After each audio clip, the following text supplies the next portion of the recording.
Facebook. We're on Facebook, YouTube, and 12 other platforms. That's the way to get it.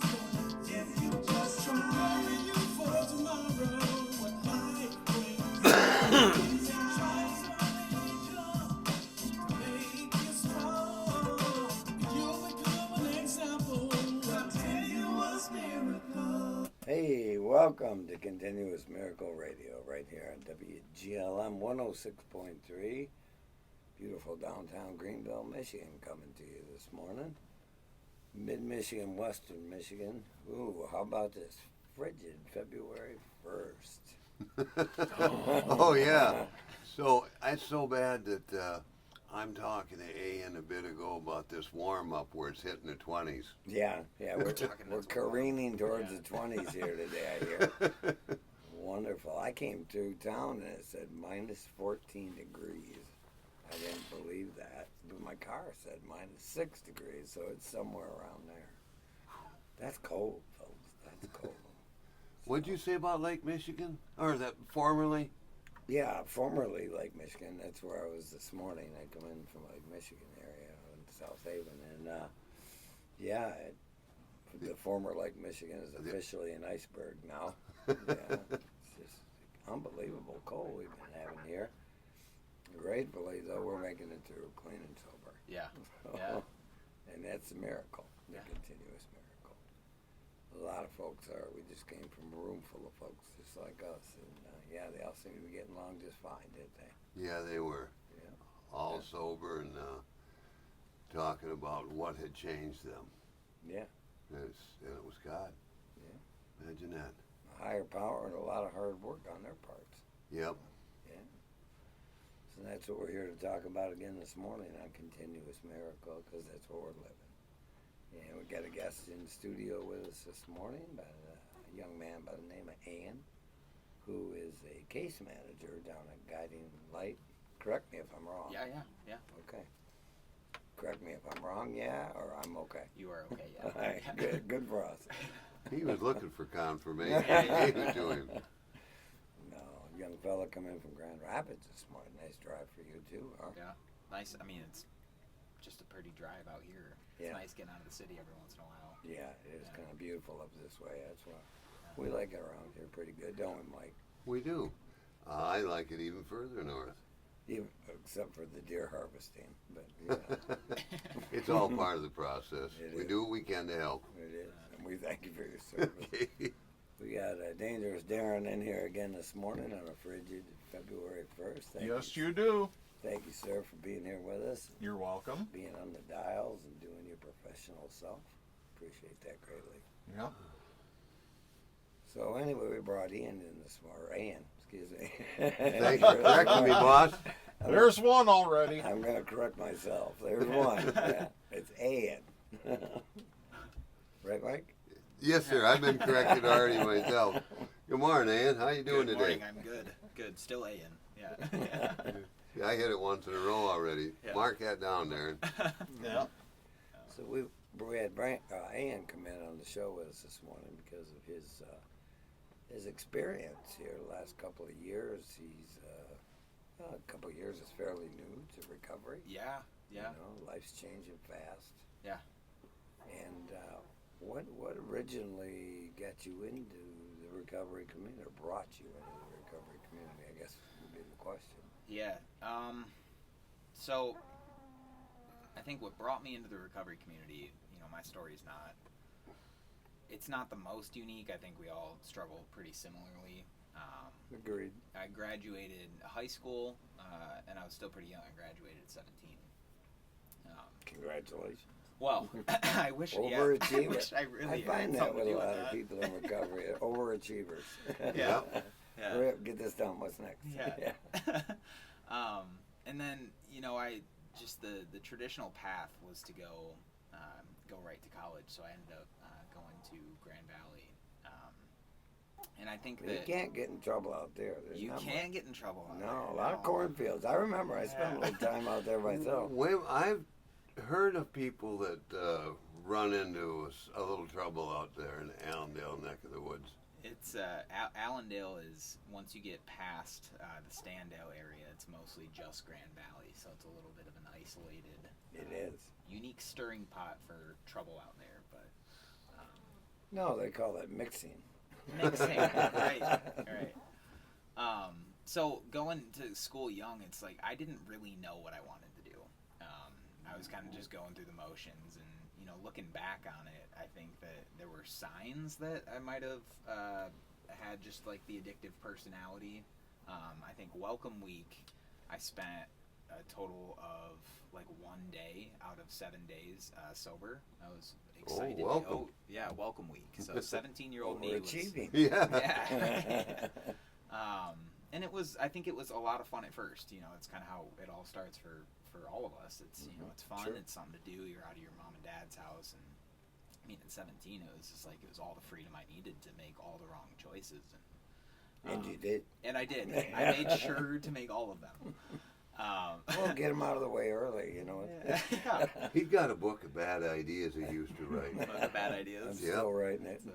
That's a good. Yeah, that's a good idea. I Write tease that my book. kids.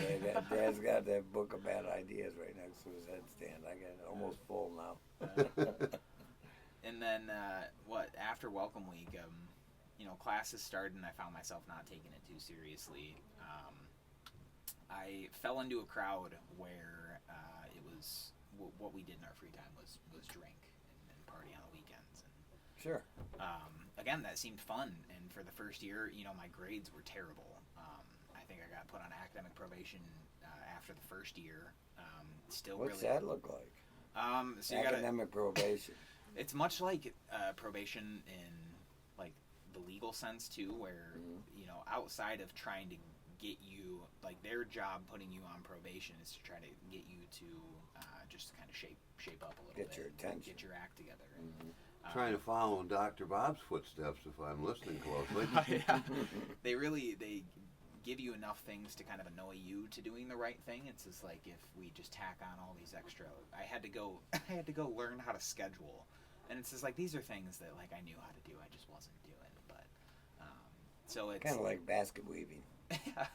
I remember I got sent to that. Yeah, I want to talk about that. Yeah. I thought that was only for the football players to It do was. basketball. Yeah, I know. And then after the first year, I went back home in the summertime. I worked a job out in Muskegon, so I was commuting from just outside of Grand Rapids all the way to Muskegon every day, and I was seeing a girl at the time. She was over in Waterford, and so Wow, that's a lot of driving. it was a lot of man. driving. It Yeah. was a lot of driving. And I think still at that point in my life, I didn't quite know what I was doing, And it was evident it was not evident at the time. to you. To you. To me, I Right. think that everybody around me was kind of noticing that I was just kind of going through the motions. And, yeah. And then sophomore year came around, and I still really wasn't really doing the whole school thing. I was just kind of there and drinking on the weekends and not really doing much in my life. And it hit a point where I just noticed everybody around me was starting to grow up, and I was not. And so you kept doing what you knew to do. I kind of kept doing what I knew how to do. Yeah, you knew how to do that. Yeah, I knew how to do that.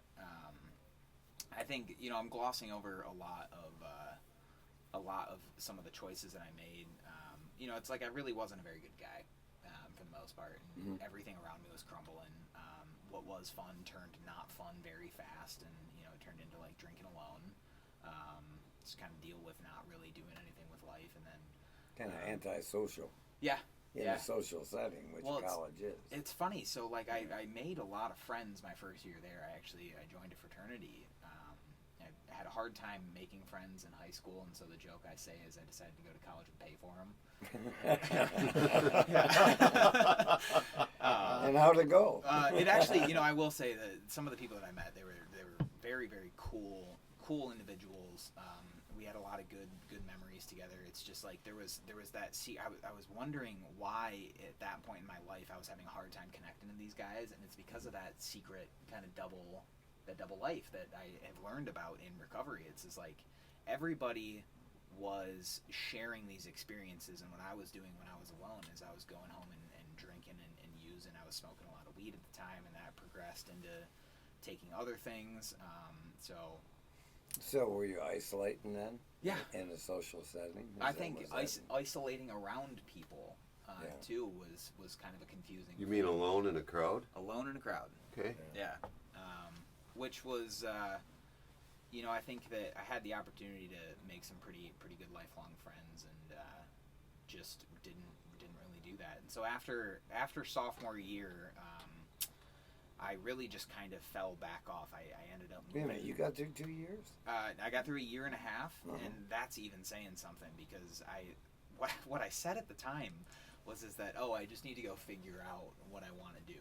I still don't know. Sounds familiar. Yeah. In all Working on reality, it. they were about to kick me out, kind of Yeah. thing. I wasn't going to class. I wasn't doing anything. I kept dropping classes, and so I moved back home.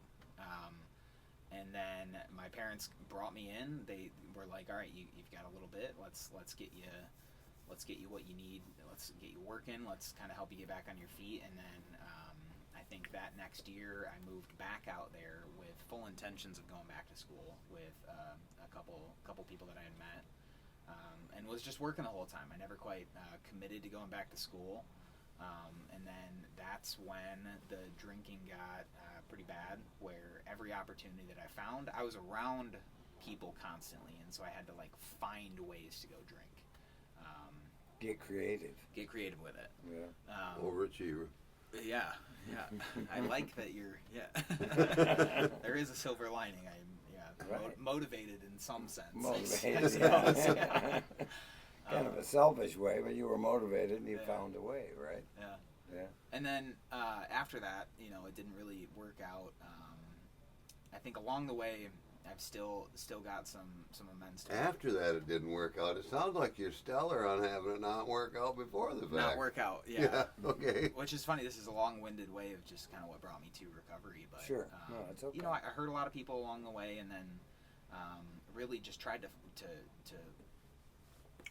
get out of the situation I was in any way that I could find, not realizing that the problem was just in the drinking and using. And so Did you find yourself going from one bad situation to another one? I was very good at finding those. Yeah. Which is funny, because I think that the situation itself was good, but then with me in the equation, it became bad. So it was like, I was just a train wreck of a person coming in and out of people's lives and causing havoc. And blaming Whirlwind. everybody else. Yeah, Whirlwind. blaming everybody else in the Kind of process. counterproductive. Yeah. And so eventually, things got so bad. I was living downtown. I got into some legal trouble downtown Grand Rapids, and then I had a bit of a wake-up call then. I was on probation for about a year. I had a lot of things outside work to take care of, and so that was, I think, the third time I ended up moving back in with my parents. And of course, they were trying to do what they could. They didn't really understand what was going on, and I think a big part of that is I didn't even know what was going on. Sure. Well, So- it's a confusing time, especially if you don't have someone in your life. Well, a probation officer, I'm sure he directed you. Yeah, best as they could. In hindsight, they really did just about everything that they could have. You know how it goes. Somebody's really got to want it, and I just wasn't done yet. And Sure. Yeah. You see that a lot, don't you, Mike? Oh yeah. Yeah. Yeah. I just hadn't had enough. And so after that point in my life, many people that I hurt, many places that I ruined, I hit kind of a rock bottom where, again, got in legal trouble right after getting out of the legal trouble that I was in, and I ended up not really having a place to live. My parents couldn't have me back, and so I was living in my car for a little bit. I was hopping in between Holland rest stop. I was going from the Holland rest stop to the Zeeland rest stop to the there's another one closer to Grand Haven, and then all the way out to the Lansing one right over here, and just kind of filling my days with not really doing anything and trying to tackle all of the responsibilities that I had neglected. And it's like, again, I was a train wreck and Unmanageable. Mhm. So unmanageable that, and this was in the summertime too. It's like when you're living in your car in the summer, it's a certain type of heat. that you experienced. I was sitting there and I was baking in my car. And I was just like, what am I doing? What am I doing with my life? Good question. Yeah. Bacon in your car. Yeah. Bacon in your car. It was just about as miserable of 3 weeks that I needed to really want to change something. And luckily, my aunt had heard of Guiding Light. Well, and it takes what it takes. It takes what what. back then. Yeah. I Yeah. mean, to inspire someone to want to do something different. Yeah. Yeah. Get their Bacon butt in on the car. fire. Yeah, bacon in the car is better than some of the other ideas I've seen. Yeah. Yeah. Yeah, there's folks trying that freezing today. Yeah. Right. Or Yeah. these days. Yeah. Yeah, if you are chilly out today and you're looking for a place, we got the drop-in center here over at 111 Benton in downtown Greenville. If you need to warm up a little bit and come in and have a cup of coffee, I believe, right, Mike? Yes, sir. Okay, make sure and stop in there if you need to. Dangerous is telling me we're going to take a little break here, and we'll do just that. Thank you to our sponsors, Guiding Light, and Brandy's House, and wow, And the Mac. and the Mac. Thank you so much, Darren. We'll be right back here on Continuous Miracle Radio. Thanks for listening. Yeah. Is that what you were looking for? Yeah, no, yeah, absolutely. Yeah.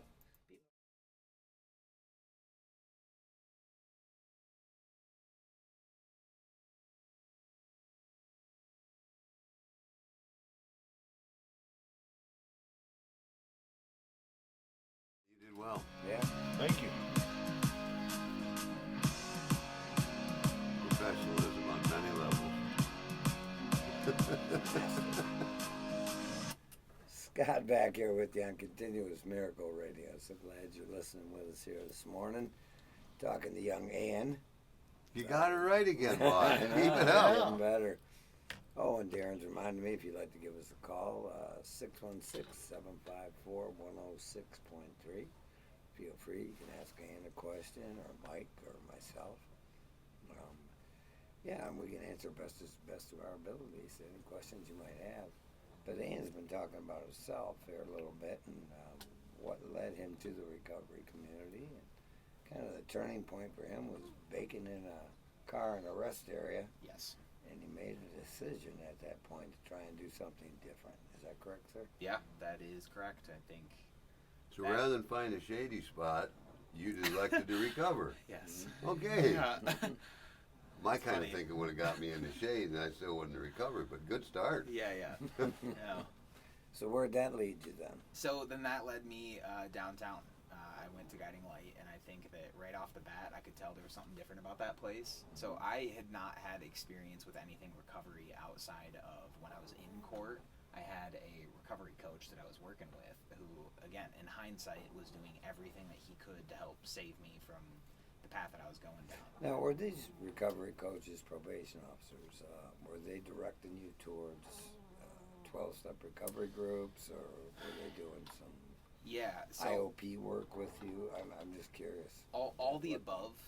There were certain things that were required, whether it be like a kind of a mental health counseling, 12-step support group, different things that they were requiring you to go experience. But again, it's just like I was going into these rooms and I didn't want to be there, so I wasn't taking it. It was just something to do.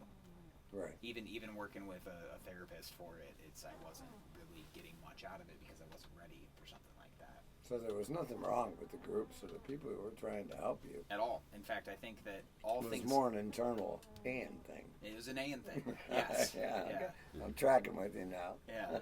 It was like it was set up about as well as it could have been to help somebody that might have been ready for it.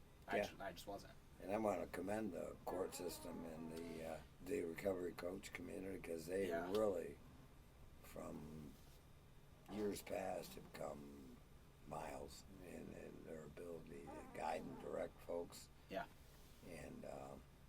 And the amount of energy it takes to expend to be a probation officer. There were some pretty empathetic people, actually, Yeah. and only trying to be helpful to you. Yeah. And that I've witnessed it, seen it with a lot of folks I know, and they just want to help. Yeah. You know, Right. and folks we want to resist that. Yes. Very good at that. Yeah. Yeah. So kudos to you folks in the court system and the recovery coach community, trying to help and point these folks in the right direction best as you can. Yeah. Yeah. I mean, even though it didn't hit then, I think that it was a big part of my story, having been exposed to something that could have changed my life, and then not taking advantage of that. You know, that's Right. a big part of my motivation today too, is to kind of do service and try to provide those openings for other people too. I mean, so going to Guiding Light. Try and give back a little bit. Yeah, yeah. Which is, I mean, that's kind of the foundation of the 12-step groups is the, you know, like giving back. You have to give back in order to keep what you've been given. It's Right. not paying it back, but paying it forward. And, I mean, that, you know, there's all these messages that we talk about quite a bit and pretty often within support. But until you experience it, you don't understand it. You can't. Yeah, Yeah. I had no idea. Right. In fact, I think at the time it seemed like they were just somebody that was trying to get me in trouble, or they were mad at me. Right. And in all reality, it's just like, again, that was me. That's the lens that I was looking at Sure. life through. With So- all your defense mechanisms up. Yeah, Yeah. all of them. Yeah. Our It book comes- points out that it's imperative that we help others. Yes. I believe that's page 12, maybe 14, but it's right in there in Bill's story. Yeah. The principle that we help others. Yeah. And I believe I've seen that that's the guiding force behind most people in the recovery community, and we're talking about the legal aspect of the recovery community Yeah. too, the courts and the recovery coaches that work for them, probation officers and the like. Yeah. Their motivation, I'm grateful for them. Yeah. Yeah. And from what I have heard, they have come a long way. A long they've way. put a lot of effort Yeah. in. So yes, I'm very, very grateful that is the case. Well, they've seen They're what doing worked good work. over time, I believe, and it's back Yeah. to that. Yeah. Yeah. You mean there's been some growth there? Yes, sir. Good for That's- all of us. Our book talks about that more than a few times. Oh, that wasn't going so well. Let's try something different. Yeah. Yeah. If you're on a spiritual quest or journey, that's where the answers lie. Yeah. If you're looking for 'em. Yeah. And then Right. If you got your defensive mechanisms up, you're not looking far. Let's put No. it that way. Right. And that's okay. That it takes what it takes. Yeah, you know, it's funny. I came across a quote the other day that I've been a lot of what I learn these days is in an effort to retain it so that I can share it with other people, which is kind of a cool way of learning. Mhm. In It's fact, a different way of learning. it's a I'll different give way you of that. learning. Yeah. Imperative, understand as the that. book put it. Yes, right. Yeah, that little shift. I mean, it helps you retain things a little bit quicker because it's not selfishly motivated. But That's why. yeah, Yeah, Earlier, more information. Scott, you were talking about recovery, and he pointed out the rapid growth between years 2 and 7. But it has to be, from what I understand, it's more like being exposed to the helping others and then letting it grow within itself, yeah. helping more and more as time goes on. No, I think I agree with you. Is you know, if you have a giving heart, you'll find a way to help others. That's I not found that yeah. to be true. Yeah. And no matter what point you're at in your own recovery, it's, you know, I've been I have gone to meetings where at the point I'm at in my recovery, I like to go to different meetings and meet different people, and Sure. Well, it's interesting. it is interesting. Yeah. It's- And you're taking in new information.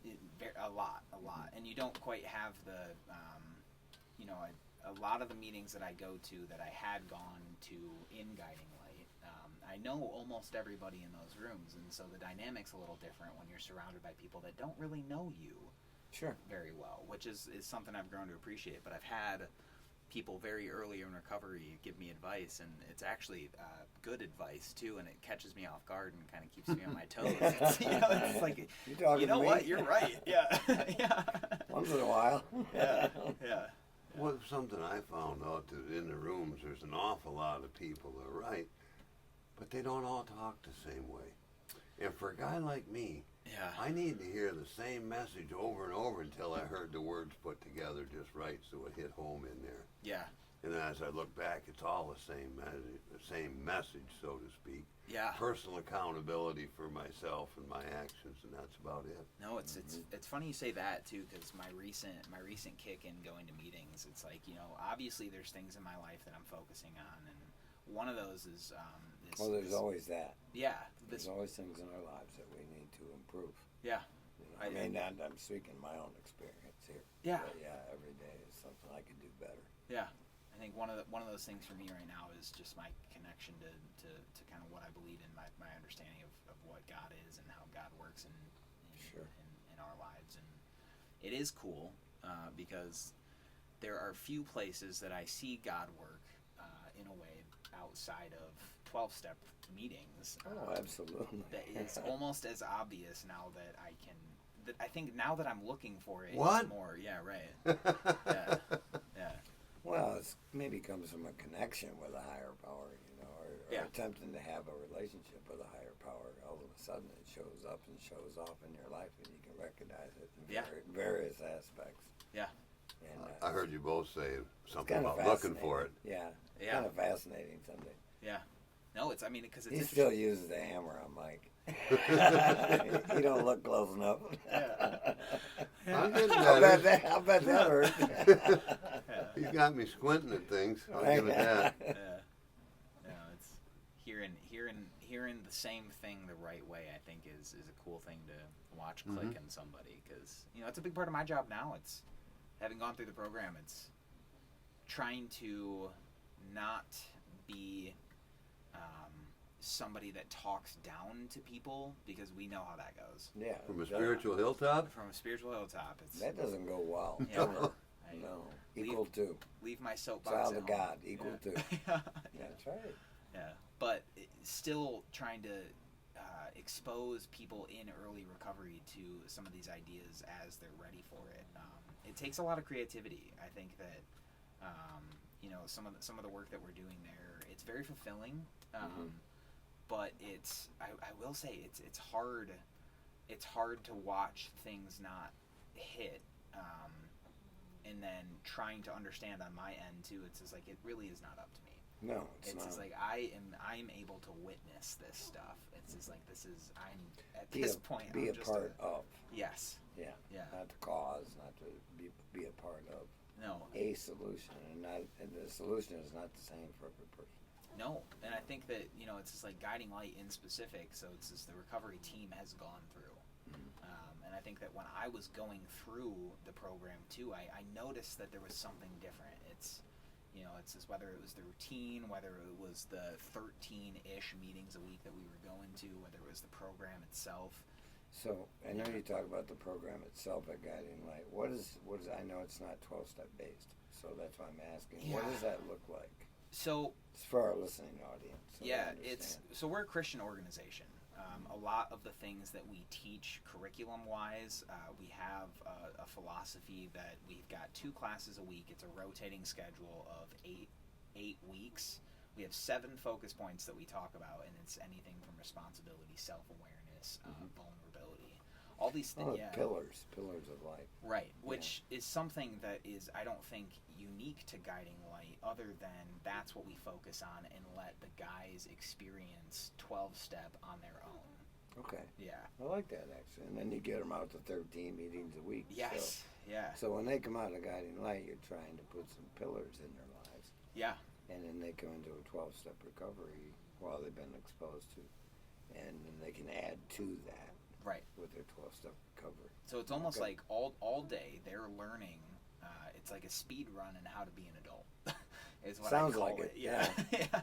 They're learning to stay up. Well, a and- lot of people are, you know, when they come into Guiding Light, let's just say, Yeah. are not in the best condition and need like a rebuild. They were baked in their car. Yeah, Yeah, they you were baked in their car. Yeah. Right. Yeah, exactly. Half baked. Half baked. Right. So when we talk about a 12-step program, some people think that AA is only a 12-step program, but on page 25 it speaks of there as a solution. It said almost Yeah. none of us were willing to I'm missing- Sacrifice? No, but it has to say with admitting the leveling of our pride, the admission of our shortcomings, sharing that with another. Yeah. Is basically what it says all there is to the program. Another place in the book it says all we need to do is trust God, clean house, and help others. Yeah. None of that sounds like a 12-step program. It sounds like one sentence cure-alls. Yeah. And they are, because that's when the people first started AA. They didn't have 12 steps. Yeah. They had one alcoholic talking to another. And that was the stuff they talked about. How do you get honest with yourself? How do you level your pride like that? How do you do that? Well, for a guy like me, I couldn't just say, my pride's all better. No, I needed to be hammered again and Yes, again. right. And it took the 12 steps as a process for me to go through to get those finer points cued in. Right. Yeah, that's very well said. I think that. So maybe you have at Guiding Light whatever those one sentence aspects of the program were, but Yeah. you just don't say you need 12 steps to process that. You need 13 meetings a week at least. Right. Yeah. Yeah. And they told me once that I heard this thing at meetings. They said, take what you want, leave the rest. But I had to have it pointed out to me, Mike, you don't know what you need. Take it all with you. Sort it out at home. Yeah, we sound similar. I think I spent when the participants come into the program, they get a little notebook and then they get a big notebook. When I was going through the program, I think I filled up 5 notebooks, big ones. Overachiever. I noticed this is like these guys kind of know what they're talking about. These guys kind of know what they're talking about. Guys at the front of the room doing the talking. I tell you what, it's funny. I think that there are few people that I've met in the recovery circle that have not had something that has impacted the way that I think about things or the way that I look at life and some of the things that I try to share to others. Yeah. I think that everybody has something that it's incredible.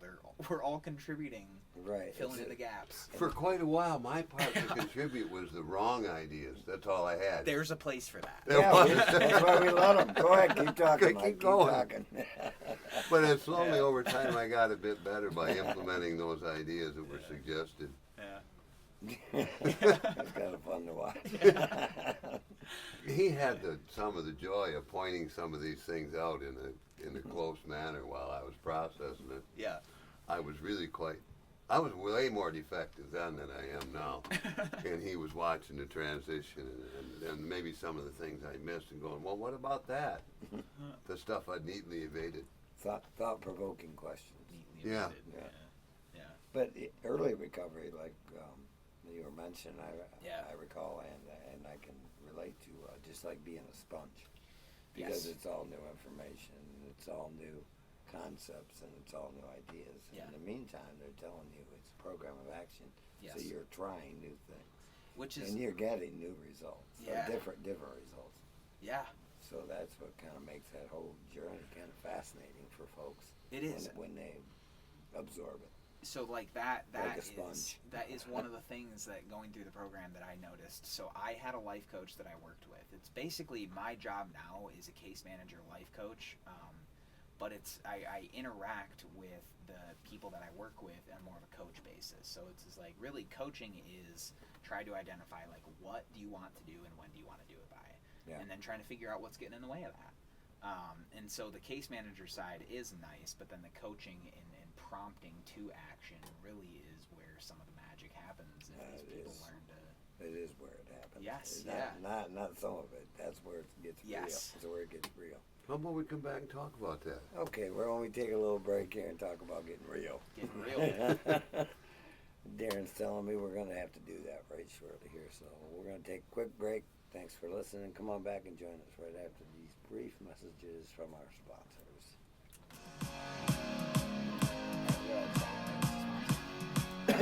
Oh yeah, I got it right to sponsor. Cool. Yeah. No, we're really trying to. It's tricky. So like the size program that we have works.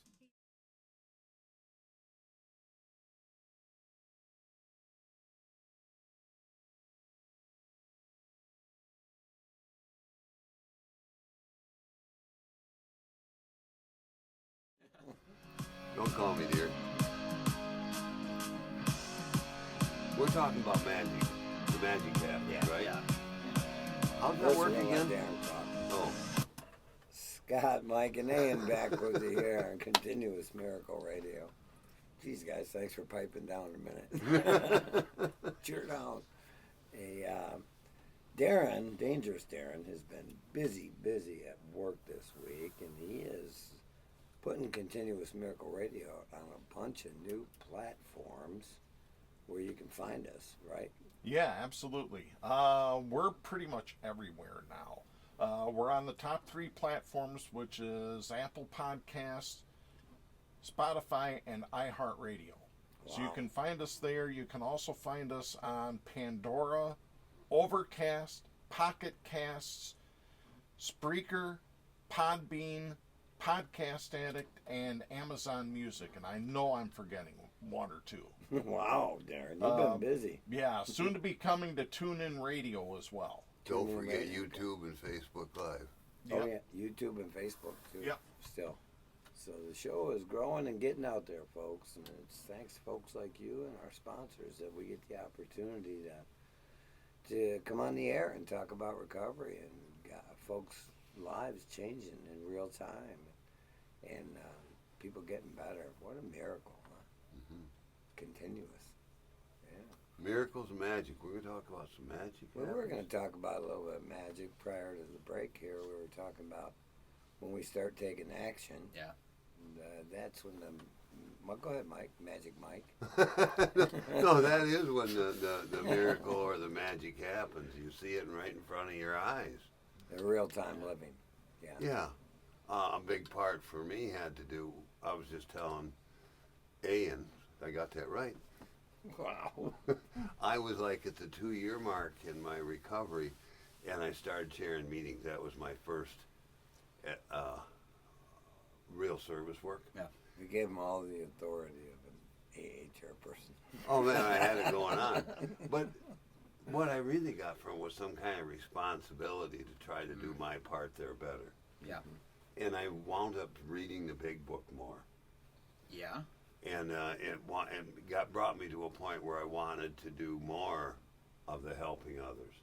And that led to becoming a recovery coach and working full-time, part-time within the recovery community. Yeah.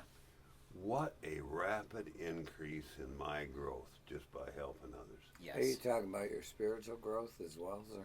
Yes, sir, because my finances still suck. But the spirituality is moving right along. Yeah. I sleep well. I'm at peace with the world. And it seems as though on a regular basis I help others. My role seems to be these days mostly as a teacher. Yeah. Stems from book studies and I found that when people share at a meeting, if you want to know who's carrying the message a little better than others, find someone that's quoting from the big book or reading from the big book as part of their share. That's what I learned. That's where I got better, was doing big book stuff. And that's what I share with people, the different ways that played out in my life. Cool. Yeah. Yeah. And so you talk about rapid growth and miracle. For me, that was the magic, and the miracle was helping others. No, taking action, actually doing it, and having an impact on another person's life, and be able to witness that. Yeah. I'll use your quote there, in real time. Yeah. And then it banishes any of your former beliefs about a higher power, because if you can't see and hear that, you're not paying attention. No. Weren't we talking about this morning at the meeting? I don't know what you were talking about, Mike. Actually, really what it was one of the little quotes had to do with both my blind trust at first was just a belief in what someone else said. But over time, my faith developed because I actually got to see that work. My experience is what happened. And when there's a faith in a belief and a faith in a power greater than oneself, and letting that work in your life on a regular basis, that's where my faith grew. Unshakable faith in God. Yeah. I still have a real shakable faith in religion, but I have an unshakable faith in God at this point. Yeah. And that's okay. Yeah. That's okay. I can share that, and it has nothing to do with religion. My first sponsor would always tell me that religion is man-made, but spirituality is God-made. There's a difference. He knew something. Yeah, he knew something. He was incredible. He was a big part of my early recovery. And there is a difference. It's not good or bad. It just is. It is, right? Yeah. It just is. Yeah. It's not. I mean, everybody. In all honesty, I think that anybody is out there in the world is just doing the best they can. Very few people. It's been my bad. experience. Yeah. Right. Yeah. I mean, they could be misguided. Yeah, I think my we wife all- used to use the 90-10 rule. 90% of everything is just fine. There's always that 10%. Yeah. I found that to be pretty much accurate. 90-10 rule. 90-10 like that. rule. And that 10%, you can stand and kick it all day, or you can be grateful for the 90 Yeah. and maybe work on the 10 a little bit at a time. A little bit at a time. And that gets better too over time. Yeah. So, What I really have trouble with these days is that 10% he was talking about think they're guided by God. Oh my goodness. No, it gets pretty tricky. Tricky at the fringes for sure. Yes, sir. Yeah. well, stay in the center, stay away from the fridges. Yeah. Yeah. Moderation The oven's seems still to be the hot. key. The oven's still hot. Yeah. Yeah. No, in fact, it's funny. I don't know what made me think of this, but just recently I got talking to a buddy about, we're about the same point in our recovery, and we were talking about in all of our affairs kind of thing, and just, it's I think Rubber meets the road. as a spry 27-year-old, I still am trying to work out of me the fact that I can change the world, but in all reality, you can. Well, it's not as Your piece, your part. yes, right. You can make tremendous change, in not only in your own life, but in the lives of those who you affect. Yeah, I mean, I hate to. Absolutely. Don't ever diminish that fact. No, I hate to get kind of nerdy on it, but in Lord of the Rings, Limit God's ability to work in your life. I think I'll do that today. yeah, yeah, I'm a Wrong, spry yeah. 75, so to speak, and I can still have an impact. yeah. All it It's a takes miracle. is good action made by a lot of individuals. That's all it takes. It's right action on a mass scale by a lot We of call that different people. fellowship in action. Yeah, yeah, It's not new. Martin Luther King did a lot of that too. yes, yeah. Changed a lot of things. Yeah. Yeah. No, it is. I mean, it's oftentimes what I think that the world needs more of is people acting in this way in all of their affairs, and so Wait a minute, love and tolerance is our creed, so what the world needs more is love? yeah. She's had a song like that once. There was I've You heard sure? many times. Darren nodded. He's Darren our nodded, musical okay. guru. He Yeah. is. He got some years under his belt running them dials. He knows Yes, about sir. every song out there. Yeah. Love and action, that's, I guess, what AA looks like today.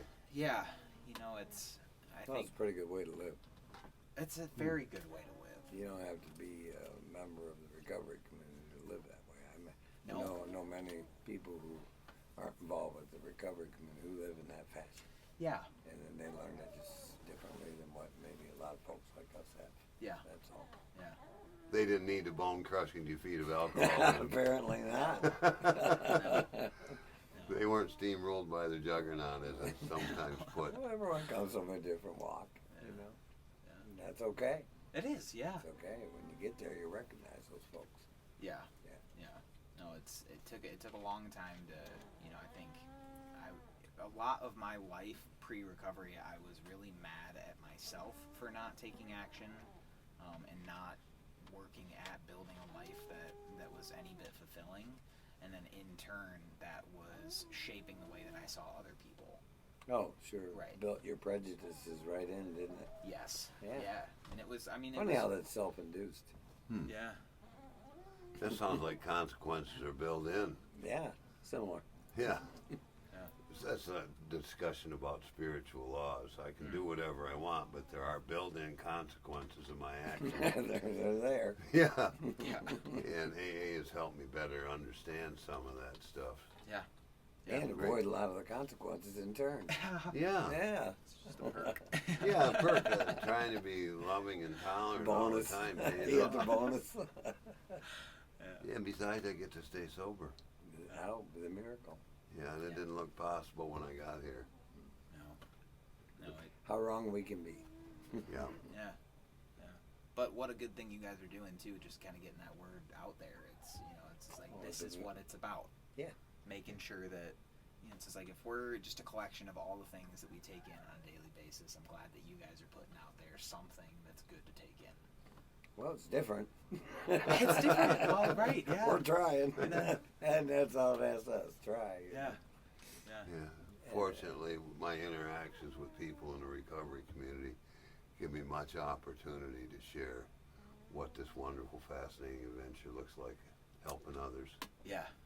And I'm grateful that you were in here today to tell us what that looked like. A lot of people don't understand. 2 years into recovery and you're doing this? Not even 2 years. Okay. I'm 2 years in May, so it's. I think that I've been, you know, guiding. That's the difference between 75 and 27. Yeah. I've You should have seen me at the 2 year mark. I was heck on wheels. Yeah. we got a sponge. Yeah, right. And you're rinsing and repeating. I like Yeah. it.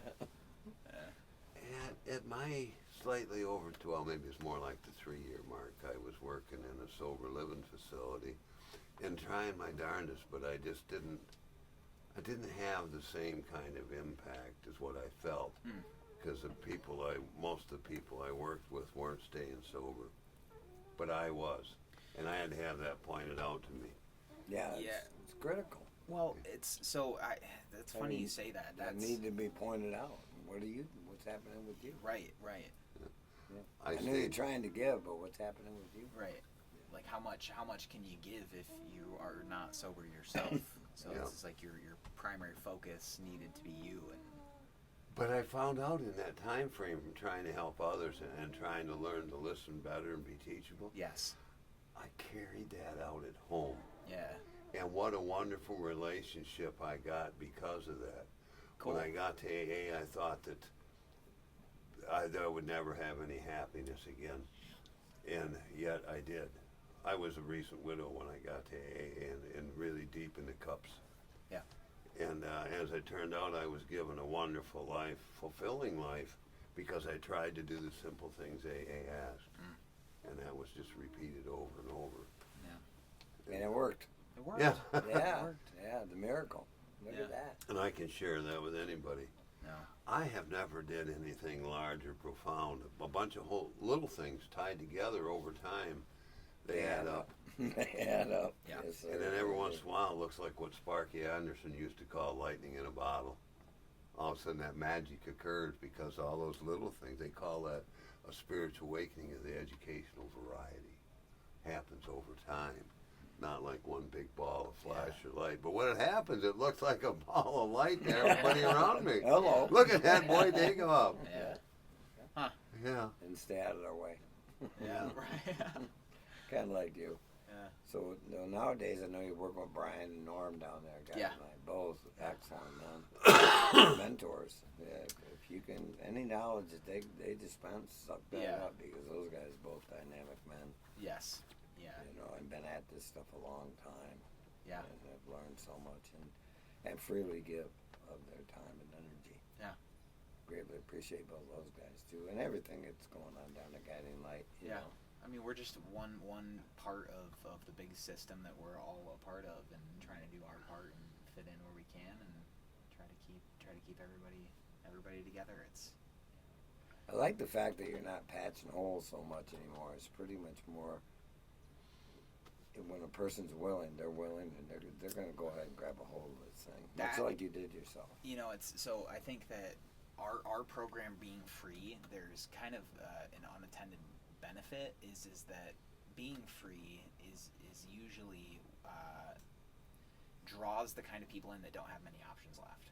So it's just like it's these people that come for us to help from us oftentimes have no other alternatives, and so it's just like that is the prime time to really get somebody to see that there is a different way of living, that we can choose to be a different way in this world, and that all it really takes is that action that we were talking about. And you know, it's just, there's plenty of time to heal, there's plenty of time to create some space in your day, but at the same time too, it's that responsibility that you were talking about. Yeah. It's just like that is a thing that I have seen do wonders for people. So our program really. Suiting up and showing up. Yeah, the participants do most of it. It's just like day to day, we take a hands-off approach enough so that they can learn that sense of responsibility. I think that we get joking how as a staff we talk about that it's a little ridiculous, but it works so well, and it's almost ridiculous that it works so well, but we are one of the only rehabs in the country that let the participants drive themselves places. So it's just like when they go to meetings, they do that. Right. And that sense of responsibility that, it's just like if you took their day after the program and their day in the program was their work day, they are learning the behavior of going to that meeting on their own after, of Right. their own accord. Right. Kind of. Doing what they're supposed to. Doing what they're supposed to. For themselves. And really learning to like it. And I think that, it's Building blocks. yeah. Yeah. You have this sense of relief, and you're surrounded by people that are trying to do something similar enough. It's, if you ever really want to see some magic going on, you're always welcome to come down to Guiding Light. Yeah, I know, Yeah. I know right where it is. You know right where it Yeah, is. I got some Yeah. friends there. Yeah. Let's stop in and have lunch with you guys. I was to say we'd be happy I've to. been there. I'd sort of heard it put early on was for how often do I have to attend meetings? The answer is always the same. Keep going till you like it. Yeah, really. Yeah, as No, many as you're- it takes. Yeah. And that's that change for a guy like me. Yeah. It went from a duty, whatever the judge had me doing, to something I wanted to do. Yeah. And I had to make that choice on my own. Yeah. But it wasn't, like I said, a white light, all of this. It was a gradual progression and adding to it. Yeah. And I got my want to fixed. And I wanted to do these things. But at first I didn't know what it really was I wanted to do, for lack of a better way of putting it. Yeah.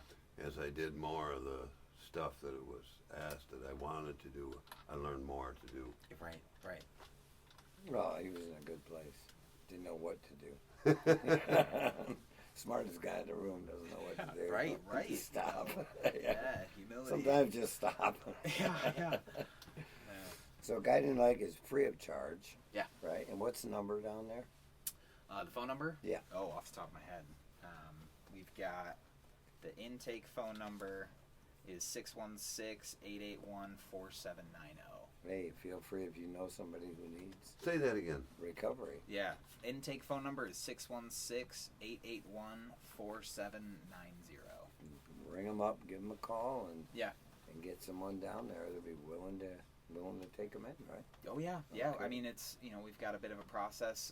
We got to make sure that they're going to be a good fit. But Sure. yeah, Yeah. All right. happy to help if we can.